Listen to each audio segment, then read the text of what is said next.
Olá, sejam todos muito bem-vindos ao 41º programa O Espiritismo Esclarece e 21º do projeto Parábolas de Jesus. E no programa de hoje contaremos com a participação de nosso querido amigo César Dornelles, colaborador do DAI, Departamento de Assistência Fraterna do Hospital Espírita de Porto Alegre. Nosso tema: vamos conversar sobre a parábola da figueira que secou, que consta no Evangelho de Marcos, capítulo 11, versículos 12 a 14 e 19 a 21, e sua importante lição a todos nós. Esperamos que todos apreciem. Então, fica conosco, pois voltamos em seguida.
Então, estamos de volta e já com o nosso convidado do programa de hoje, nosso querido amigo César, a quem dou as boas-vindas em nome do programa e de todos os nossos internautas.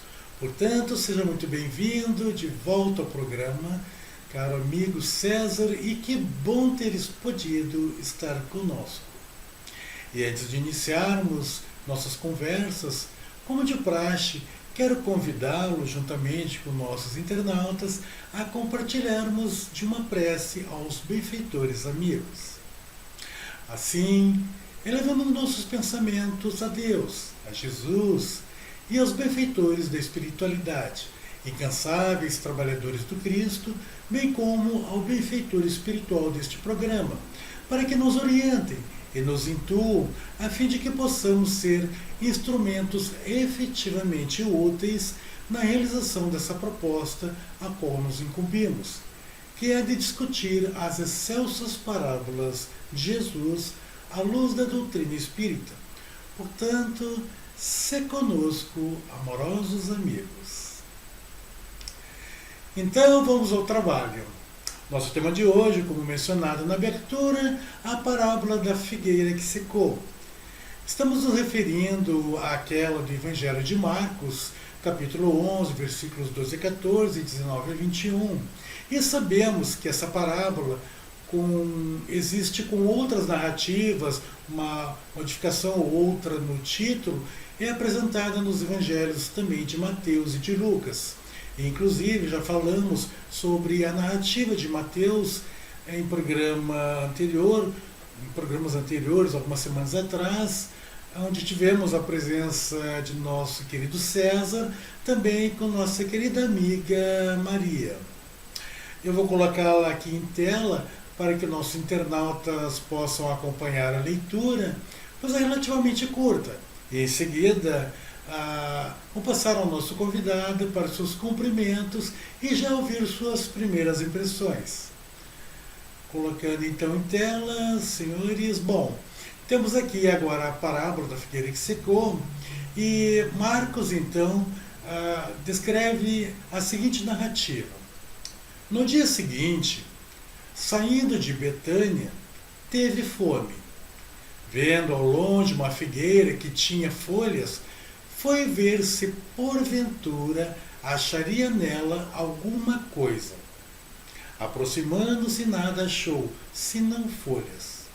Porque ainda não era tempo de figos. Disse-lhe: nunca jamais como alguém fruto de ti. E seus discípulos ouviram isso. Quando chegava a tarde, saíram da cidade.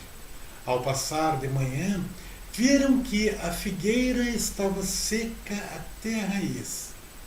Pedro, lembrando-se, disse-lhe: Olha, mestre, secou-se a figueira que amaldiçoaste.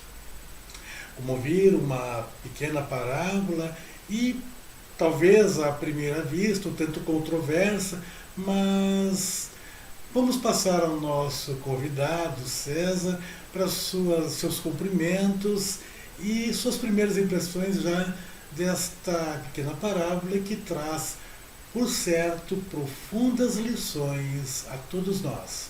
Então, César, contigo, por favor. Olá, Erivelton, amigos que nos acompanham. Mais uma vez, a satisfação de poder dar minha contribuição humilde a esse trabalho, né? Toda vez que nós estudamos uma parábola, é como se nós abríssemos uma cápsula do tempo, né?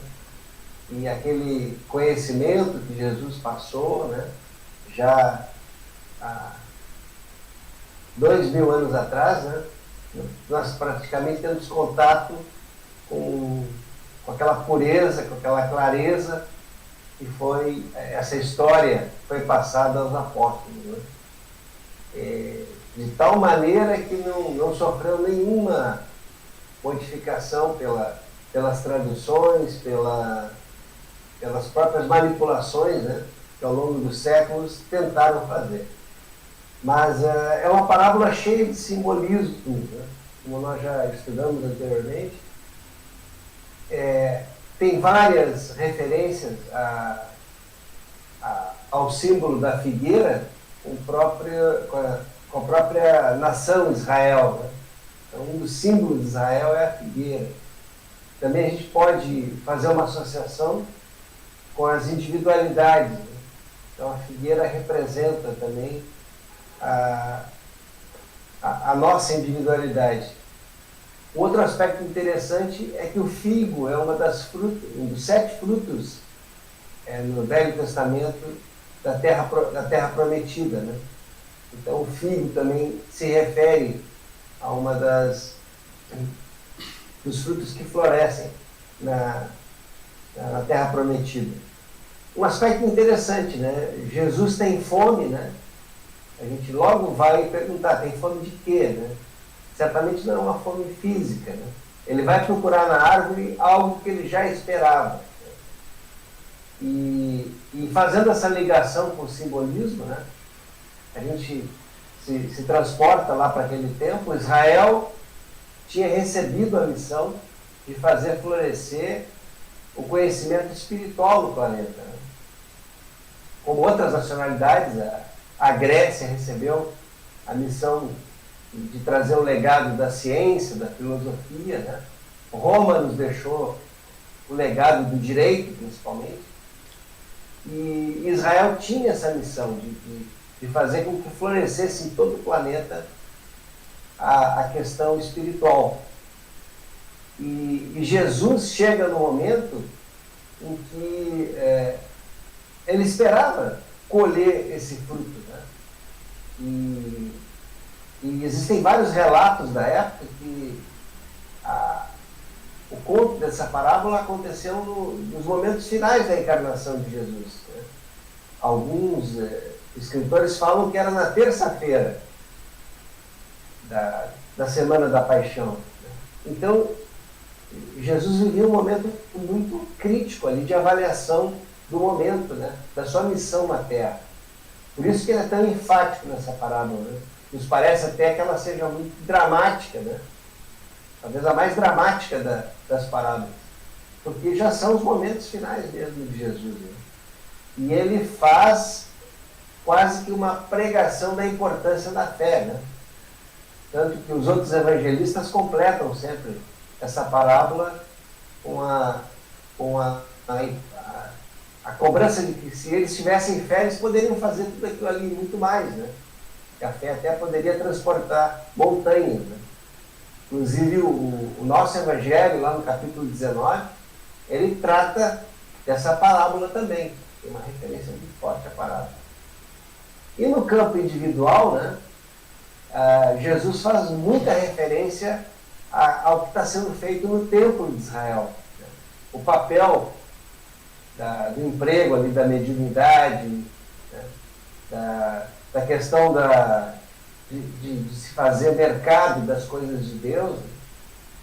Então, uma crítica muito grande ao que está sendo feito com conhecimento espiritual que aqueles discípulos, né, do tempo já possuíam, mas que não praticavam, né?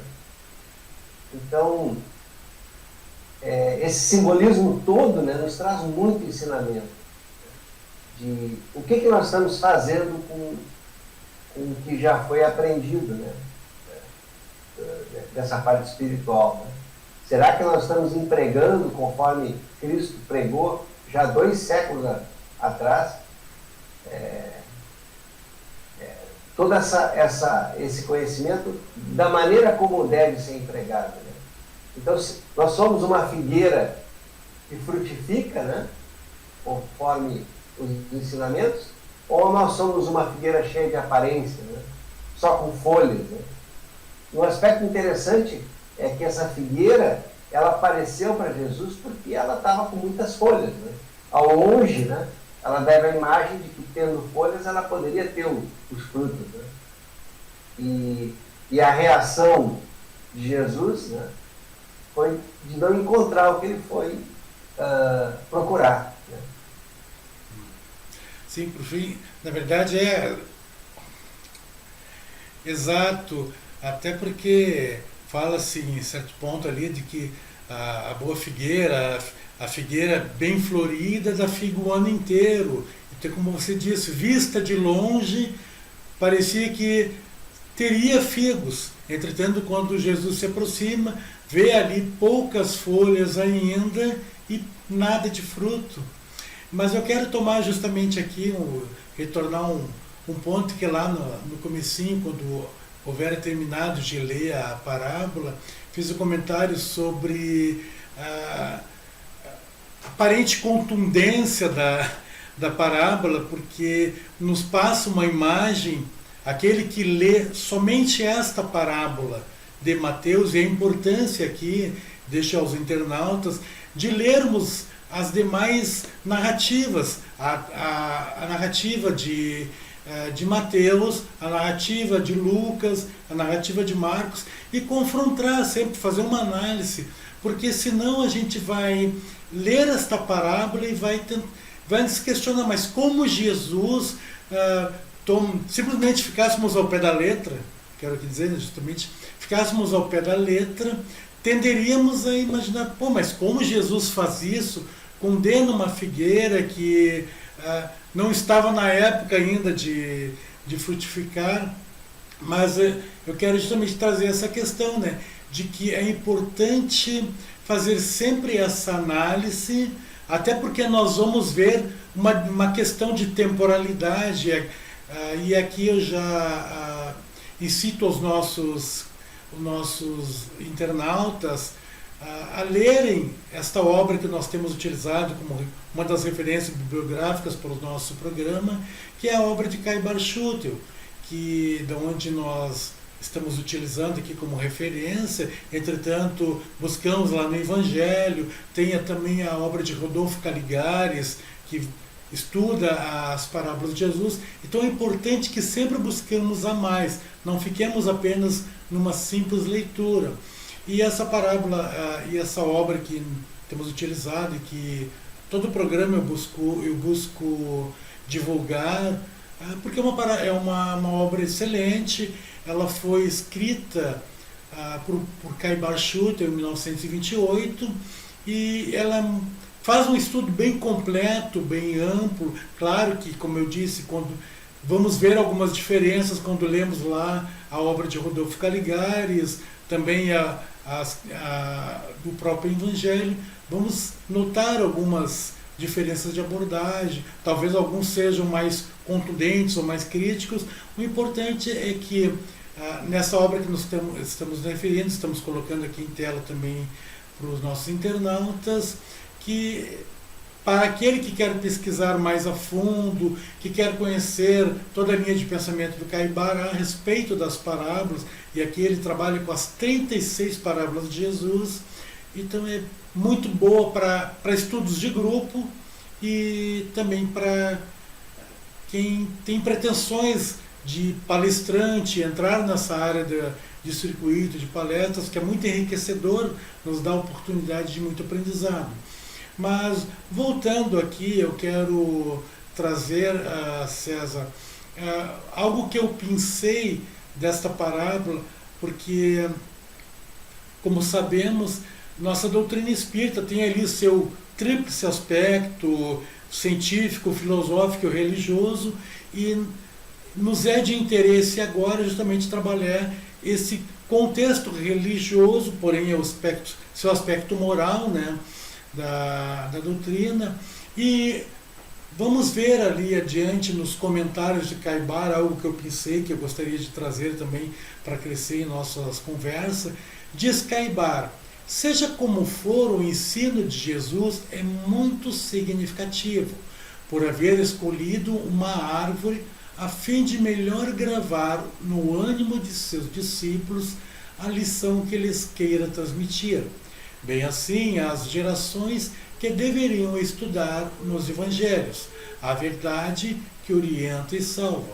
É instrutivo porque, havendo o mestre tomado por ponto de comparação uma figueira, deixou bem claro que a lei de Deus, estendendo-se a toda a criação e sendo eterna, irrevogável, tanto tem ação sobre as árvores, os animais, como as criaturas humanas.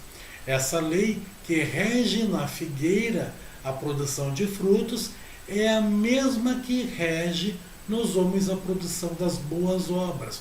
Uma árvore sem frutos é uma árvore inútil, estéril, que não trabalha. Uma alma também sem virtude é assemelhada à figueira, na qual Jesus não encontra frutos. Então aqui, trazendo, resgatando o que tu comentasse, né, no momento da tua fala, o que estamos fazendo com esse tempo? Porque a parábola deixa essa questão, né, embora ali ela, nesta específica de Marcos que lemos, faz-nos parecer que Jesus condena a figueira no outro dia a figueira já está seca, e em verdade, quando comparamos as demais parábolas os demais evangelistas, vamos entender que está se falando de um período relativamente longo de nossas vidas. Portanto, nosso tempo de vida, as decisões que tomamos. Como é que tu vê essa questão justamente desse aspecto moral, porque aqui falamos em moral, né, do ser humano, de aproveitar esse tempo.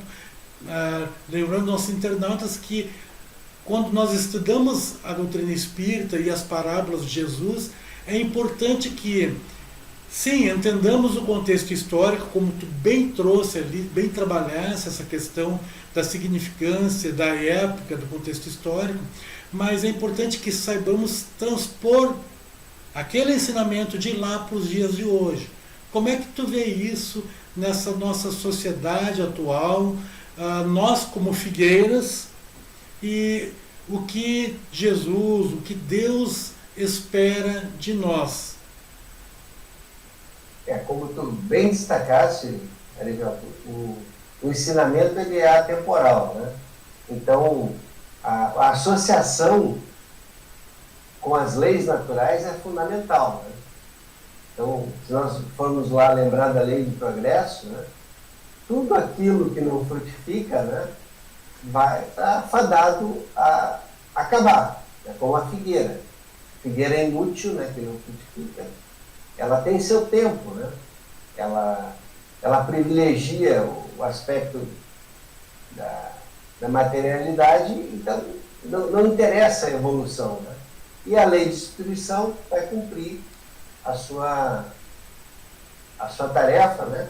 Que é dar lugar a uma espécie que produza frutos, né? A natureza, ela já nos ensina isso, né? É uma lei de Deus, né? E se nós formos associar também ao coletivo, né? A gente sabe, acompanhando lá a história é a mestra da vida, né? A história mostrou, logo após o desencarne de Jesus, né? 70 anos depois, Israel vai entrar na pior destruição possível, né? Israel só vai se recompor no século passado, né? Então ela foi totalmente destruída, os judeus são espalhados pelo mundo para cumprir uma outra tarefa. Mas tá sendo essas leis naturais estão se cumprindo, associadas à falta de frutos, né? Porque ela não cumpriu com a missão que ela teria, a nação de Israel, né? E ela foi destruída, ela sofreu. Não a essência, né? A questão da materialidade, a figueira material ela foi destruída, mas a sua essência continua para evoluir. A gente sabe que a misericórdia divina nos possibilita diversas encarnações. A essência de Deus permanece, mas com outras oportunidades. Aquela não, aquela material ela foi destruída realmente. E a nação Israel envolvida em guerras, em rituais, em materialidades, em coisas externas, né? Aquilo foi extinto para que uma visão mais espiritual da doutrina de Jesus pudesse ser implantada no planeta, né? Aqueles conhecimentos da lei de amor, né? Tudo aquilo que a gente aprendeu, né? Era uma oportunidade para que ele pudesse ter o seu cumprimento, né? E nos dias atuais, né, como tu perguntaste, né? Então, é a nossa missão principal aqui no planeta, é dar fruto, né? Evoluir. Sempre que nós conseguimos produzir esse fruto, né, nós estamos privilegiando não só o conhecimento, mas a moral. São as duas asas que nos elevam. Então, quando nós conseguimos colocar isso em prática, né, nós temos essa elevação que é tão citada na parábola. E sempre que nós descuidamos principalmente do aspecto moral, né, as leis nos trazem os processos dolorosos, né, nos forçando a retornar para o caminho, né, para provocar mudança, né. Então, a gente sabe que é muito citado, né, ou pelo amor ou pela dor, né, mas que a evolução ela vem no momento, né, em que é esperado. Paulo nos cita muito isso, né, de que é necessário que morra o velho homem para que o novo ele nasça, né. Então é bem a questão do ensinamento que está sendo feito. Para os dias atuais, né, então, como tu perguntasse, né, como é que isso pode se materializar, né? Eu acho que a gente está recebendo a visita do Cristo em todas as oportunidades, né? Ele mesmo menciona, né? Eu tive sede e me deste de beber, né? Eu tive frio e me agasalhaste, né? Eu tive preso e me visitaste, né? E quando ele fala também sobre tudo que nós fizermos ao mais humilde, né? Estarás fazendo para mim, né? Então nós estamos recebendo essa visita do Cristo o tempo inteiro, né? Em todas as oportunidades. E a importância de nós colocarmos a caridade, né, como trabalhadores, né, nas nossas atividades é fundamental, porque aí estaremos cumprindo o que é esperado no conhecimento espiritual, né, que o jardineiro celestial nos oferece todo dia. Ele, o tempo inteiro, está nos dando o sol, né, está nos trazendo a água, está nos trazendo o adubo, né? Ele só não pode frutificar por nós. Essa é a nossa tarefa. É usarmos tudo que ele nos coloca, né, o divino jardineiro, né, para florescer. Então é notório que essa parábola nos traz grandes ensinamentos morais, a percepção de que nós temos que entender que ali ele está, de uma certa forma, ali, através daquele simbolismo, nos deixando claro que precisamos nos desenvolver moralmente. Esse dar frutos, este florescer frutos ali, é nos elevarmos moralmente, esse processo evolutivo do ser, do espírito, como por exemplo lá, questionar assim, que ensinamentos morais essa parábola nos traz.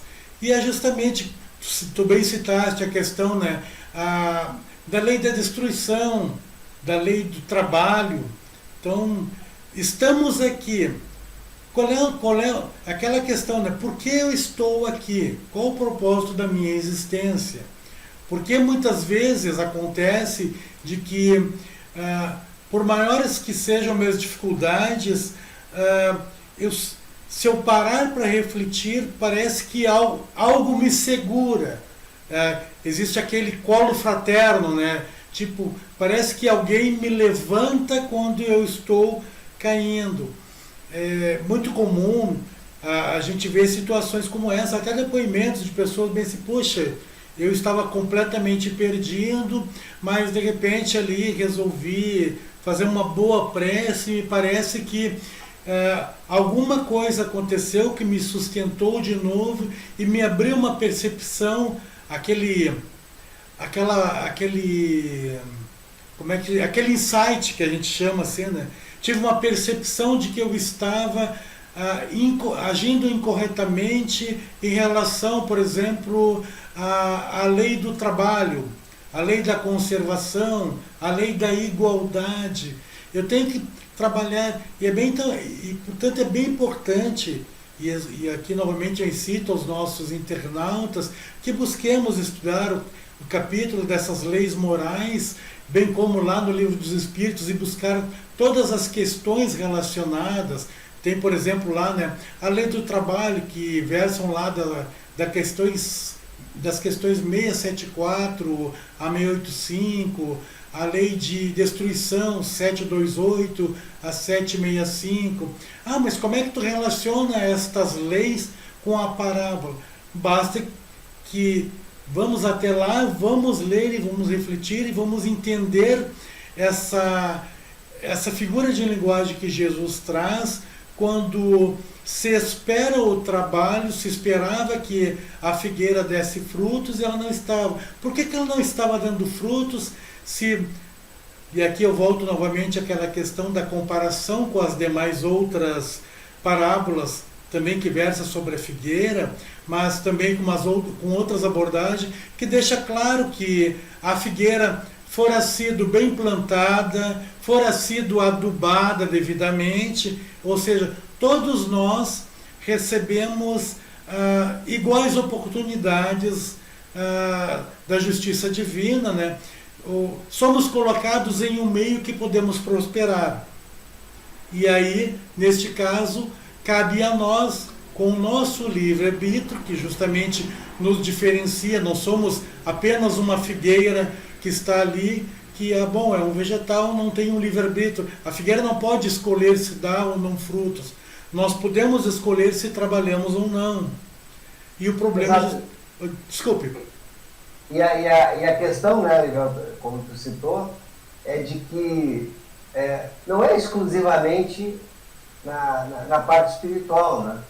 Então eu posso contribuir com isso sendo um bom trabalhador, sendo um bom profissional no meu trabalho, né? Na família, né? Que é a nossa sementeira, a primeira sementeira, né?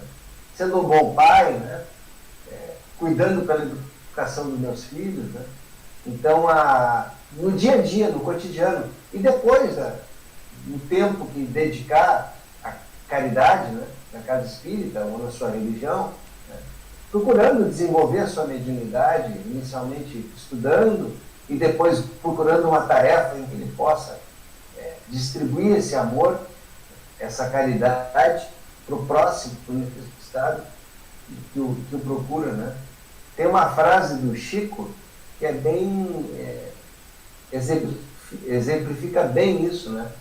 Então ele diz que ele espera que as pessoas elas leiam o Evangelho através do seu comportamento. Então, é aquilo da gente realmente fazer o que aparenta, né? E ele já se preocupava com isso, né? E que os seus mínimos gestos fossem a exemplificação do Evangelho. Uhum. O Chico também, eu me lembrei daquela historinha, né? Uma história muito conhecida do pregador, né? Então, do palestrante espírita, que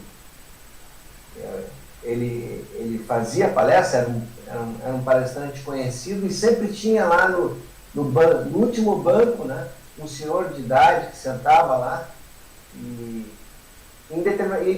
esse senhor estava sempre nas palestras dele, discretamente sentava, prestava atenção, e em dado momento ele deixou de observar a presença dele, perguntou, aí recebeu a informação de que tinha desencarnado, né? E ele ficou mais um tempo e desencarnou também, como é natural, né? E chegando lá no plano espiritual, ele encontra esse senhor muito humilde, né? Cercado de luz, no plano acima dele, né? E ele indaga, né? Puxa vida, mas eu era palestrante, né?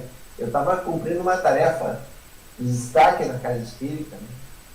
E aí eles têm uma oportunidade de conversar e esse senhor também, de uma forma muito humilde, né? Olha, eu não fiz mais nada do que fazer o que você falava nas suas palestras. Eu ia lá e fazia o que era. Então é bem a exemplificação, né? A gente fala muito, né? E o que a gente está fazendo, né, realmente, daquilo que nós estamos ensinando, né, ou procurando transmitir. Né? E que é importante a fé com obras, né? Sim. O que esse senhor realmente fez. Né? Exatamente, a fé sem obras é morta, né? Então realmente é necessário. E aí vem justamente aquela questão aqui que eu até havia separado um trechinho também, que é interessante, e aí é um parágrafo ali do Caibar, das análises que Caibar faz dessa parábola, e ele diz assim, né? Entretanto, a palavra de Deus não é só moral, é também sabedoria. E se analisarmos por esta face, a seca da figueira, chegaremos à conclusão de que a palavra de Jesus não era simples palavra, mas também ação. Exatamente isso que tu dissesse. A fé sem obras é morta. Não adianta eu ter fé, rezar todos os dias, ser, entre aspas, dizendo assim, sou um bom cristão. Mas o que tu tens feito de produtivo no sentido de exemplificar aquela tua crença? Tu tem auxiliado quando necessário, tu auxilia um próximo, tens feito algum trabalho em prol de comunidade, tu tem tentado sempre que possível, porque nós espíritas sempre nos dedicamos daquela forma. Sempre que tu tiveres a oportunidade de falar sobre a doutrina, fale. Claro que não vamos nos tornar inoportunos e começar de forma incisiva a querer o tempo todo, a qualquer conversa, falar sobre a doutrina espírita. Mas devemos estar atento para justamente entrar em ação no momento em que houver a necessidade, e aí, portanto, a importância de nós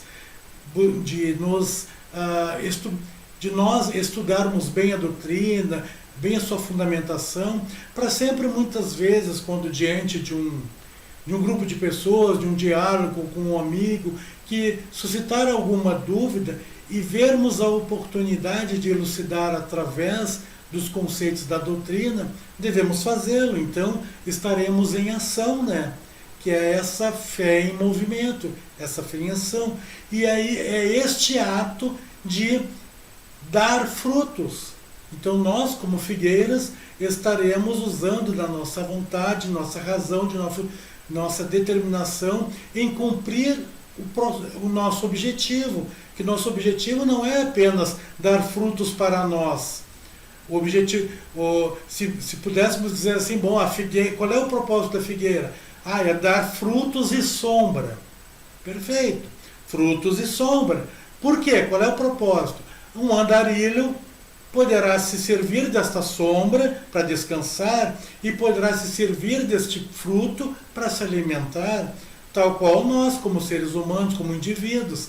Precisamos então ter esta consciência que nosso propósito na vida é exemplificarmos justamente esses dons que a divindade nos possibilita, exercitarmos ela em ação o tempo inteiro, a fim de que possamos servir, porque nós só podemos nos melhorar através do trabalho em prol do outro. Não, aquela ideia de que não, eu vou me depurar como espírito, me isolando do mundo e ficar meditando e rezando.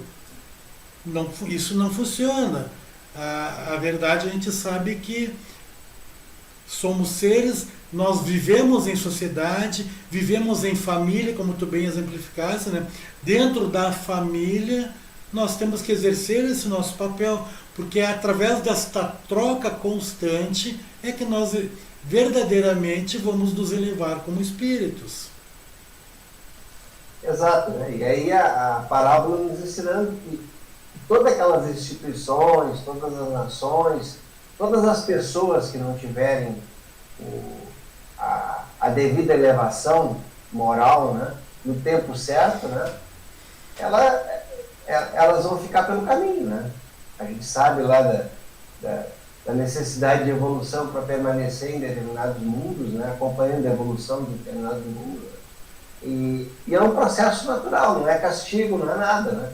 Daí a necessidade de nós conhecermos essas leis, né? Acompanharmos as leis, né? Para não ter que sofrer as consequências, às vezes, de não evoluir na velocidade do planeta. Essa seria a primeira consequência, né, que nós enfrentaríamos. Aqui, então, a gente está vendo claramente a questão da grande lei de causa e efeito. Exato. E é justamente isso. Todos nós, e aí apenas aqui relembrando mais uma vez, nossos programas já comentamos, né, que todos nós, quando adentramos a reencarnação, viemos com planejamento reencarnatório. É assim que denominamos a doutrina espírita. Nós viemos com uma lista de tarefas, de questões a serem resolvidas, com outras e também com questões que nós devemos vencer, dificuldades que nós tínhamos e que nós precisamos nos superar, nos expandir.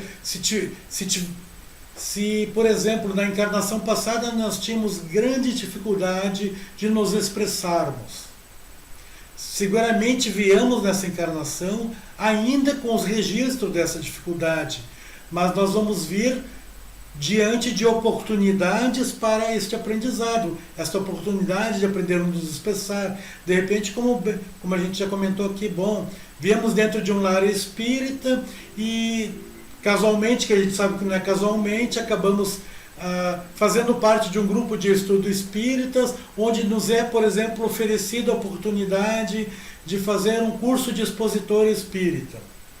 E aí vamos dizer assim, não, mas eu não sei me expressar direito, acho que eu não vou conseguir. Se pararmos para refletir, vamos perceber que esta oportunidade ela veio sob medida. Era algo que foi planejado para que vencêssemos aquela dificuldade de nos expressarmos.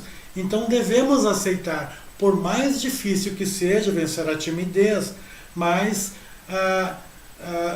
é com esta oportunidade que vamos nos elevar mais em nossa condição moral, em nossa condição espiritual. E quando não fazemos isso, quando não aceitamos, quando abdicamos de exercer estas oportunidades, acabamos sofrendo esta reação da grande lei de causa e efeito.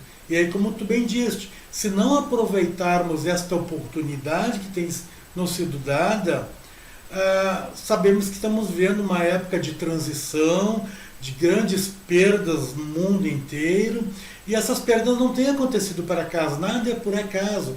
E aí eu cito novamente, vamos lá ler a lei da destruição. Então, por exemplo, nós temos nas questões 728 a 765 de Livro dos Espíritos, a lei da destruição, que vai nos levar a essa percepção de que ela existe para uma renovação do mundo, e justamente para nos oportunizar, nos colocar diante de dificuldades para que nos elevemos mais. E se não aproveitarmos, vamos perder a vez, né? Porque a gente sabe que a fila é grande, tem muitos outros espíritos, apenas eu já comentei aqui outras vezes, em uma das obras Emmanuel cita que aproximadamente 20 bilhões de espíritos circundando a Terra esperando esta oportunidade. Então, neste vestibular, nós conseguimos adentrar e estamos aqui cursando a faculdade. Então, se não aproveitarmos, vamos perder a vez.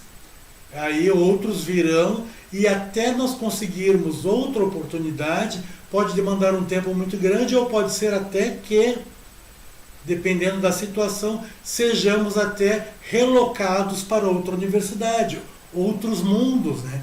Como nós sabemos, com maior dificuldade, porque não soubemos aproveitar aquela oportunidade. Viver é frutificar, né? Então, o grande ensinamento que eu tiro dessa parábola é esse, né? Que o nosso objetivo aqui é frutificar. Fazermos coisas só para nós, né? Como se citasse lá uma vida de contemplação, de estudo, né? Ficar exclusivamente estudando, né? Não buscar uma tarefa, uma oportunidade de amar o próximo, de se envolver numa caridade, né? E, às vezes de transpor ali a nossa caridade só com a família, né? De buscar um outro momento, é uma oportunidade de frutificar que nós estamos perdendo, né? Então, aonde é que eu posso frutificar, né? Às vezes eu não consigo transpor a questão da minha família, né? Mas quem tem a oportunidade de se envolver em outras atividades, como tu citaste aí, né? Exemplificasse muito bem, né? Até nos momentos de adversidade como nós estamos vivendo, né? De buscar outras formas, né? De fazer palestra pela internet, de fazer atendimentos pela internet, que muitas casas espíritas estão possibilitando, é uma maneira de se manter em atividade, né? De se manter frutificando, né? Que é o que realmente importa. Guardar conhecimento, guardar coisas para nós, a gente já viu que não traz muita evolução. Perfeito, tu disseste muito bem justamente essa questão agora desse ferramental maravilhoso que nós temos utilizado, que a gente nunca imaginou. Imagina, até pensemos, mas foi preciso que houvesse este problema, esta tragédia em termos mundial, porque aí voltamos novamente à questão da lei da destruição, né, que tem seus propósitos, para que acordássemos e pudéssemos utilizar este ferramental maravilhoso da tecnologia que nós aqui estamos utilizando para trabalhar este programa, Parábolas de Jesus, e como tu bem disse, fazer palestras pela internet, fazer atendimentos fraternos. Por que não?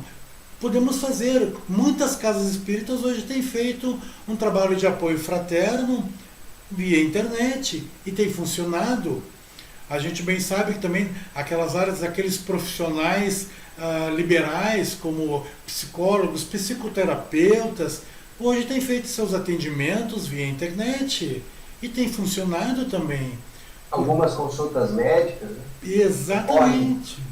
Então, são coisas assim que nós temos que nos despertar para isso, porque muitas vezes nós tendemos a reclamar dizendo, mas agora com restrições fica difícil sair, fica difícil fazer tal coisa, porque não pode ter aglomeração, não pode ter mais contato, mas isso não nos impede de ter este contato, porque como a doutrina mesmo bem nos coloca, o verdadeiro contato, a verdadeira relação entre nós, seres humanos, ela se dá no nível espiritual, no nível mental.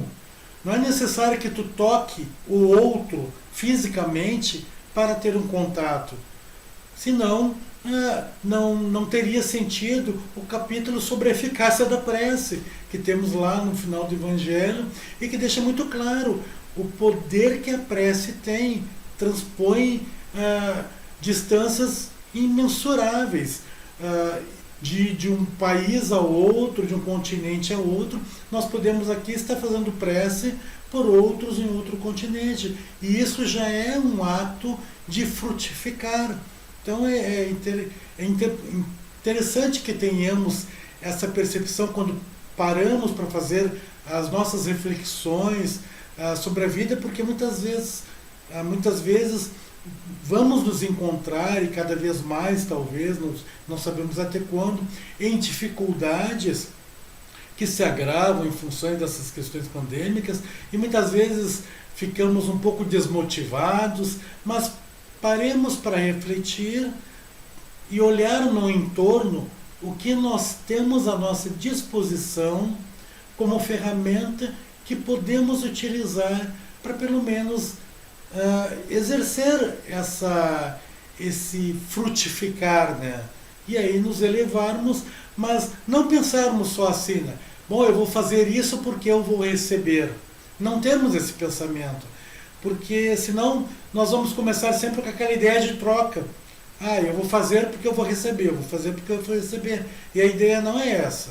A ideia é ter a consciência de que, se somos fideiras, o nosso propósito é frutificar, crescer, expandir-nos, dar boa sombra.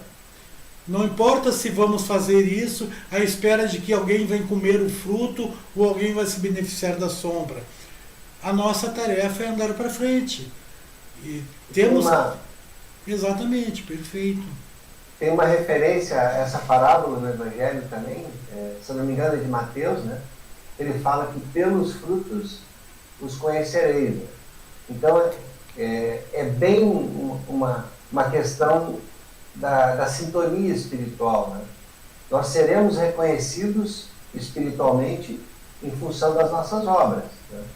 Então, nós estaremos em sintonia com aqueles espíritos conforme as nossas obras, porque eles vão além da aparência física, né? A aparência física serve aqui para a nossa encarnação, mas no mundo espiritual nós seremos conhecidos pelas nossas obras. É muito importante a nossa elevação moral, né, o que nós fizemos. É a nossa carteira de identidade no mundo espiritual.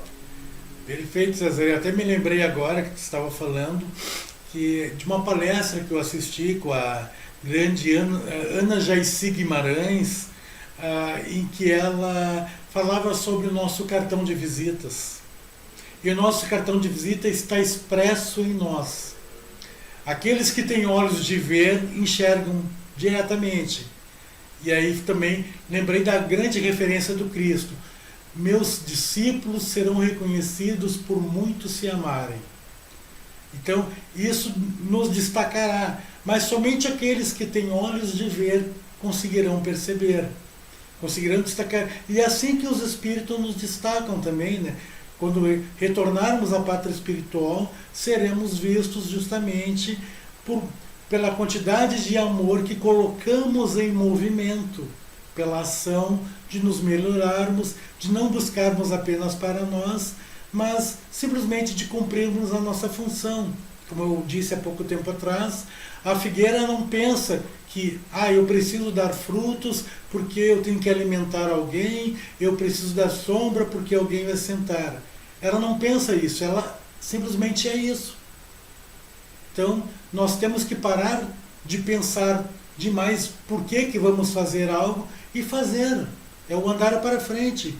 Nós temos que andar para frente. Claro que, vez ou outra, até podemos parar, dar uma olhadinha para trás, aquela coisa toda, mas não podemos ficar dando um passo para frente e olhando para trás, um passo para frente e olhando para trás. Nós temos que andar para frente. Como é que se aprende a amar? Amando. Como é que se ajuda o próximo? Ajudando. Coisas assim. Bom, César, nós estamos aqui no nosso tempo limite já, tá?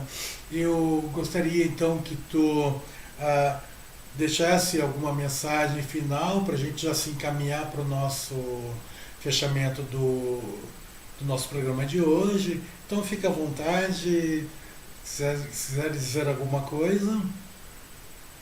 Eu acho que o grande ensinamento, né, que essa conversa nos traz, né, é de nós procurarmos nos tornar melhores pessoas, né, dentro.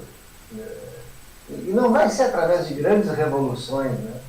É justamente melhorando dia a dia aquilo que nós fazemos, né? Seja na família, seja no trabalho, né? Seja na sociedade, na nossa casa espírita, né? O que nós podemos melhorar no nosso grupo de trabalho, né? Até no relacionamento ali, naqueles conflitos que surgem dentro da casa espírita, né?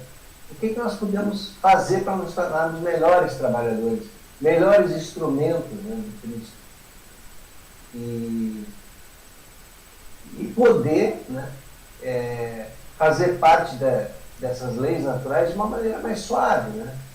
E de facilitar o processo da natureza. Porque tudo está correndo o tempo inteiro, né? E resistir para quê? Né? Se nós já temos o conhecimento, já sabemos como isso se processa. Né? Como tu falou, é fazer parte naturalmente desse processo. De uma maneira muito suave, né? Sem se envolver em polêmicas, né? Sem ficar se polarizando, né? Como é o quadro dos dias atuais. Né?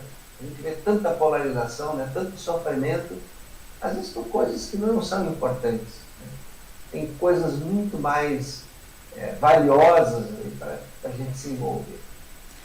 Era isso. Agradecendo mais uma vez a oportunidade de poder estudar, né, conhecimentos tão preciosos, né, que estão aí à nossa disposição, mas que é necessário que ocorram essas oportunidades aí para que a gente entre mais a fundo no conhecimento e na prática.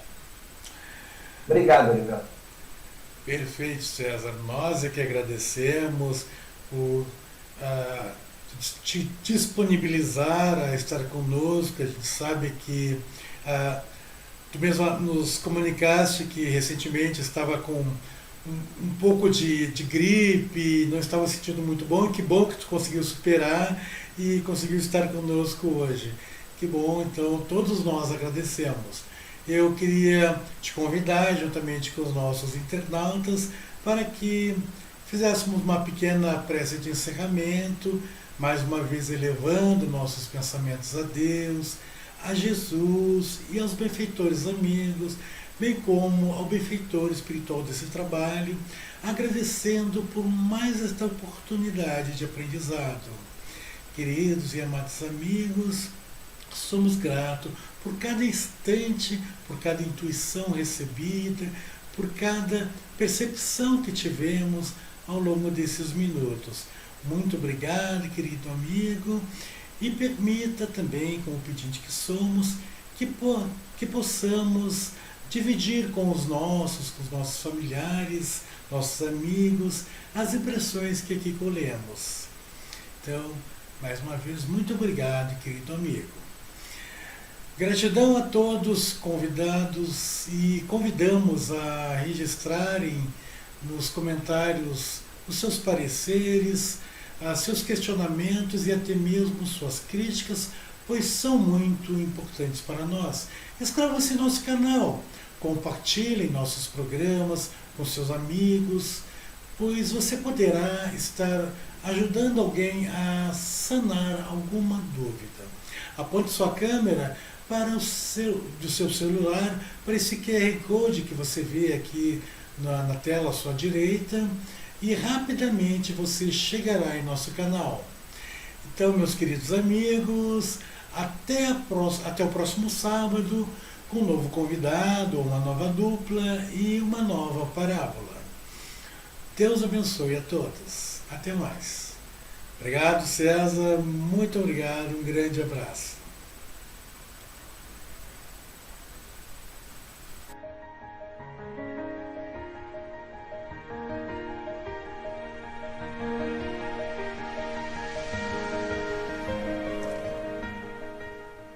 Numerosas transformações são aguardadas e o Espiritismo esclarece os corações, renovando a personalidade espiritual das criaturas para o futuro que se aproxima. A caminho da luz, Emmanuel.